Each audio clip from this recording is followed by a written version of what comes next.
Chapter 58, The Conversations. Thanks to Roz's truce, life inside the nest was mostly harmonious, but when the animals went outside, it was business as usual. Sometimes a lodger wouldn't return. Sometimes a lodger would return in the belly of another lodger. As you can imagine, that made for some awkward moments. So when everyone was gathered around the fire, they tried to keep things pleasant by having conversations like these. I wonder what Brightbill is doing right now. Chit-Chat lay on her back and looked at the ceiling as she spoke. And where he is and who he's with and if he ever thinks about us back here on the island. I'm sure he thinks about us, said Roz. I think about him all the time. I like to imagine that the geese had a fun flight to the wintering grounds and now Brightbill is floating on a lovely lake eating yummy food and making wonderful new friends, but hopefully they're not too wonderful because I'd like to stay his best friend if possible. That is a nice thought, said Roz, but I worry that the flock might have gotten caught in this icy weather. I do not think they would handle it well. Don't worry, I'm sure they're fine, said Chit-Chat. Brightbill is such a great flyer that I know he'll keep the flock out of trouble. He is a great flyer, said Roz, but I still worry. Life is short. Dig Down the Old Groundhog was giving another one of her fireside speeches. I'll be lucky if I see the spring.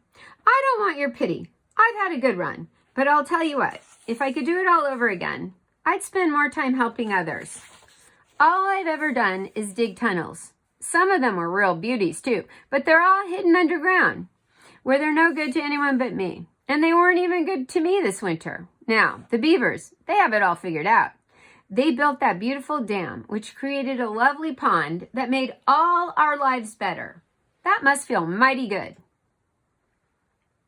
The beavers made our lives better in another way, said Fink. They taught Roz how to build.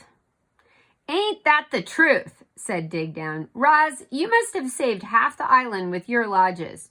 And to think, we used to call you a monster.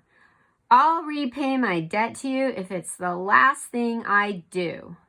Your friendship is payment enough, said Roz.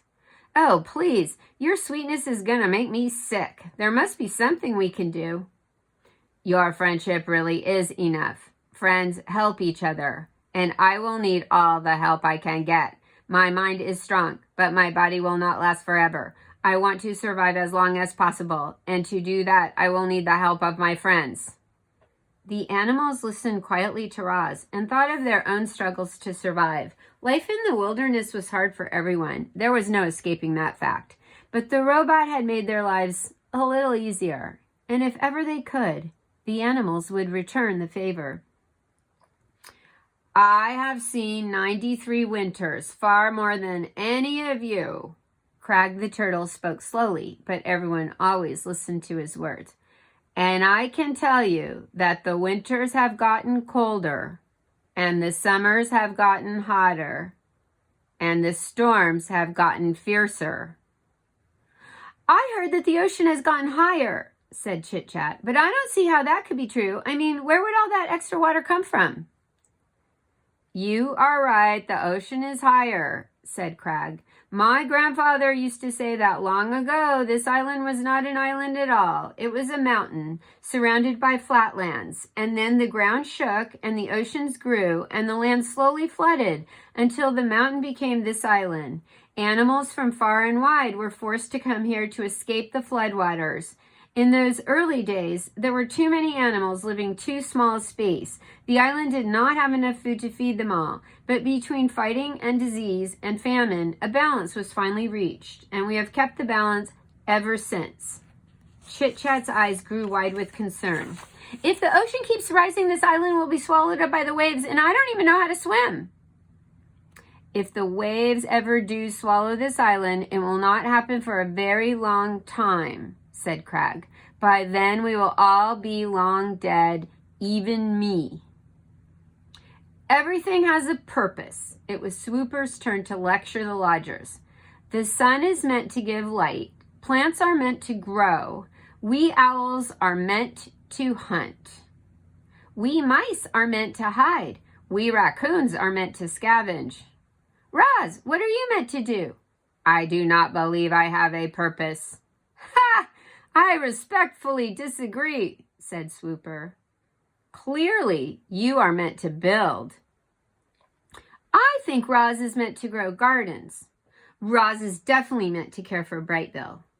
Perhaps I am simply meant to help others. Chapter 59. The Spring.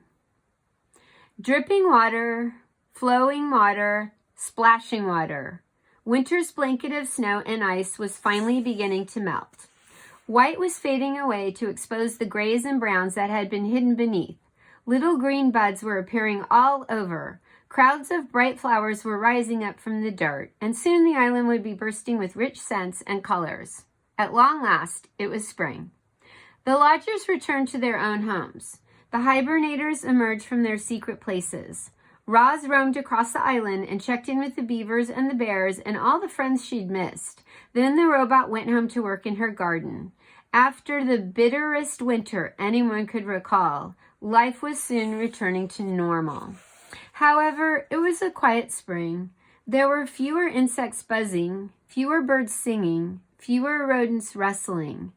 Many creatures had frozen to death over the winter, and as the last of the snow melted away, their corpses were slowly revealed. The wilderness really can be ugly sometimes, but from that ugliness came beauty. You see, those poor dead creatures returned to the earth. Their bodies nourished the soil, and they helped create the most dazzling spring bloom the island had ever known. Chapter 60. The Fish. Help! Help! He's got my tail! Paddler was splashing and screaming in the pond. Mr. and Mrs. Beaver were nowhere to be seen. So, Roz picked up a fallen tree branch and stomped into the shallows. Grab onto this, she said as she reached out with the branch. Paddler grabbed it with his big teeth, and the robot lifted him out of the water. And there, hanging from the young beaver's tail, was Rockmouth, the grumpy old pike. In one quick movement, Roz pulled in the branch and gripped the fish with her 2 hands. Paddler flopped into the water where his parents suddenly appeared. What is wrong with you, Rockmouth? Mrs. Beaver dragged her son away. You've always been a nuisance, but this time you've gone too far. Do us all a favor, Roz, and toss him to the vultures. I cannot do that, said the robot, but I might be able to help. Roz placed Rockmouth in a deep puddle near the pond where he couldn't swim away. Then she waited for the fish to explain himself. Fish aren't very talkative, especially grumpy fish like Rockmouth, but eventually he opened up to the robot. And before long, she was waving for the beavers to join them. Rockmouth used to live in the river, said Roz as the beaver shuffled over, but you trapped him here when you built your dam. He has been angry about it ever since. That doesn't give him the right to attack my son, hollered Mr. Beaver. It most certainly does not, hollered Mrs. Beaver. I'd be upset too, said Paddler softly. I'd hate to be kept away from my home. Mr. Rockmouth, you should have said something sooner. The fish looked up from the puddle with a frustrated expression that meant, I tried, but no one was listening. Well, the situation had to be remedied, and you can guess who rose to the occasion. Roz was determined to get Rockmouth back to his home. After she explored the nearby waterways, it became clear that she would have to carry the pike through the forest and across the great meadow to the nearest bend in the river. I need a large container, said Roz to the beavers. Something I can fill with water so Rockmouth can breathe while I carry him home. I could make it myself, but I thought you might like to help. It couldn't have been easy to overcome her anger with Rockmouth, but after Mrs. Beaver had a chance to cool off, she finally came around. I suppose we're partly to blame for this whole situation, she muttered. Then the beavers did the right thing, and together they carved out a wooden barrel for the fish. Here you go. Mrs. Beaver rolled the barrel over to the puddle where the robot and the fish were waiting. This should work nicely. Rockmouth, I hope you're happy back in the river. Rockmouth just flicked his tail in a way that meant, will someone please take me home now? Roz filled the barrel with water and a grumpy fish, and then they were off.